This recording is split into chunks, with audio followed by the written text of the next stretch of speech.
வால்பாறை வந்தீங்கன்னா கண்டிப்பாக Nallamudi view point வாங்க. வால்பாறைலேருந்து 11 கிலோமீட்டர் வரும்.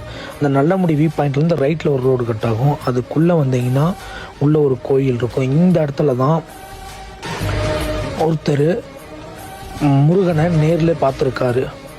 பார்த்துட்டு கோயில் கட்டியிருக்காங்க இங்கே. அதை வழிபட்டுட்டு இருக்கிறாங்க. இப்போ அவர் உயிரோடு இல்லை. ஆனால் அவரோட மகன் இப்போ வழிபட்டு இருக்காப்புல. 1976 வருஷம் 24ஆம் தேதி மே மாசம் திங்கக்கிழமை காலையில 11 மணிக்கு ஓமாதி முருகன் இங்க அப்டேட் ஆயிட்டாரு. பிறகு சி வடிவத்துல பார்த்தாரு. ஒரு 3 செகண்ட் சூரியன்ல இருந்து ஒளி பூரா இந்த இடத்துக்கு வந்தது. அந்த ஒளி பூமியோட அடியில போயிட்டு மேல வரும்போது வானத்துக்கு பூமிக்கு அக்னி, சுழல் அக்னி, அழகா இருக்கும். அந்த அக்னில இருந்து ஹியூமன் ஃபார்ம் ஓமாதி முருகா வெளிப்பட்டார்.